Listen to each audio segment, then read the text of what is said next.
안녕하세요. 경제학장 박사입니다. 여러분, 관세하면 보통 뭐가 떠오르세요?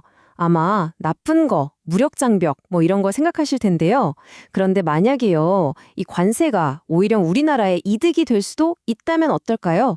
오늘은 국제경제학의 바이블, 폴 크루그먼 교과서를 통해서 최적 관세는 0이 아니다 라는 아주 흥미로운 명제를 함께 증명해 보겠습니다. 그래서 오늘 우리가 어떤 순서로 이 비밀을 파헤쳐 볼 거냐면요. 먼저 관세에 대한 아주 역설적인 아이디어에서 출발해서 수요와 공급의 기본 원리를 살펴볼 거예요. 그리고 나서 핵심이죠. 최적 관세 공식을 유도해내고요. 이 모든 걸 그래프로 한눈에 보면서 마침내 놀라운 결론에 도달해 보겠습니다. 자, 그럼 첫 단계부터 바로 시작하시죠. 자, 그럼 첫 번째, 관세의 역설입니다. 우리가 평소에 당연하다고 생각했던 것에 한번 태클을 걸어보면서 시작해 볼게요. 그러니까 수입품에 붙는 세금, 이 관세라는 게 말이죠. 과연 한 나라 경제에 진짜로 도움이 될 수가 있을까요? 대부분은 아니라고 하잖아요.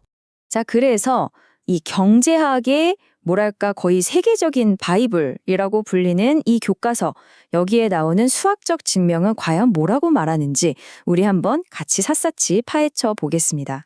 좋습니다. 두 번째 단계로 넘어가서 수요와 공급이 만나는 지점을 한번 살펴볼게요. 이 증명을 제대로 이해하려면 먼저 이 경제 세계가 어떤 원리로 돌아가는지 그 기본 판부터 깔아야 하거든요. 모든 논리의 출발점은 바로 이거예요. 아주 간단하죠? 한쪽에는 우리나라가 얼마나 수입하고 싶어 하는지를 나타내는 수입 수요가 있고요. 다른 한쪽에는 전 세계가 얼마나 수출할 수 있는지를 보여주는 수출 공급이 있는 거죠. 교과서에서는 이걸 아주 깔끔한 방정식으로 보여주고 있습니다. 여기서 진짜 재밌는 게 뭐냐면요. 이 수입 수요 곡선이 그냥 아무렇게나 그려진 게 아니라는 거예요. 이 그래프 한번 보세요. 우리나라 소비자들이 사고 싶어 하는 양, 즉 D랑 우리나라 생산자들이 만들어내는 양, S, 바로 이 둘 사이의 차이, 이 격차가 바로 우리가 수입해야 하는 양, 즉 수입 수요가 된다는 거죠. 되게 직관적이죠? 자, 세 번째, 드디어 핵심으로 들어갑니다. 바로 최적 관세, 공식이에요. 방금 우리가 봤던 개념들을 가지고 어떻게 하면 가장 이상적인, 그야말로 최적의 관세를 찾을 수 있는지 그 마법 같은 공식을 한번 들여다보겠습니다. 관세라는 건요, 쉽게 말해서 우리가 국내에서 내는 돈이랑 세계 시장에서 거래되는 가격 사이에 딱 하고 쐐기를 박는 거라고 생각하시면 돼요. 그래서 모든 변화의 시작점이 바로 이 간단한 수식입니다. 한번 크게 보실까요? 국내 가격 P는요, 그냥 세계 가격 PW에다가 관세 T를 더한 값이에요. 너무 간단하죠? 하지만 모든 마법은 바로 여기서 시작됩니다. 자, 그럼 관세가 과연 우리한테 좋은 건지 나쁜 건지 따져보려면 이 두 가지를 저울질해 봐야 해요. 한쪽에는 우리가 물건을 더 싸게 사오게 되면서 생기는 이득, 바로 교역 조건 이득이 있고요. 다른 한쪽에는 국내 가격이 올라가면서 시장에 좀 비효율적으로 변하는 손실이 있는 거죠. 과연 어느 쪽이 더 무거울까요? 와, 이 수식 보면 머리가 좀 아파오시나요? 걱정 마세요. 전혀 그럴 필요 없습니다. 이 복잡해 보이는 수식이 말하는 건 딱 한 문장이에요. 우리가 얻는 순수한 이익은 교역 조건으로 얻는 이득에서 효율성 손실을 뺀 값이다.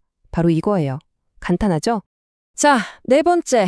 이제 이 추상적인 수학 이야기를 눈으로 직접 확인해 볼 시간입니다. 이득과 손실을 그래프로 한번 시각화해서 볼게요. 훨씬 이해가 쉬울 거예요. 자, 바로 이 그래프. 이 그래프 안에 우리가 방금 봤던 모든 이야기가 다 담겨 있습니다.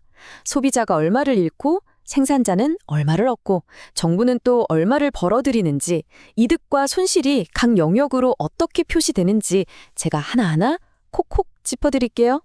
보시면요. 소비자는 A, B, C, D만큼 손해를 보고요. 대신 생산자는 A만큼, 정부는 C랑 E만큼 이득을 봐요. 자, 이걸 다 더하고 빼고 정리하면 결국 남는 건 아주 간단한 계산식이에요. 바로 E에서 B와 D를 뺀 값이죠. 그러니까 이 무빈 논의의 최종 질문은 결국 이거 하나로 모아집니다. 관세가 우리나라의 이득인가요? 라는 질문은요. 과연 저 노란색 면적 E가 파란색 삼각형 B와 D를 합친 것보다 더 클까요? 라는 질문과 똑같은 거예요. 자, 이제 마지막 5번째, 결론입니다. 이 모든 분석을 종합했을 때 과연 최종 판결은 어떻게 날까요? 한번 상식적으로 생각해 보세요.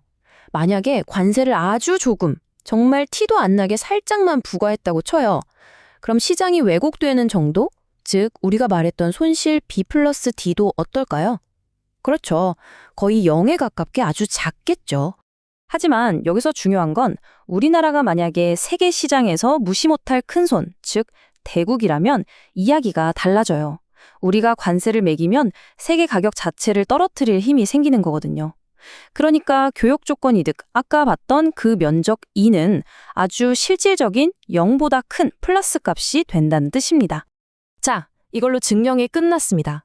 결론은 아주 작은 관세는 큰 나라의 전체적인 후생, 즉 국민 전체의 이익을 증가시킬 수 있다는 겁니다. 왜냐?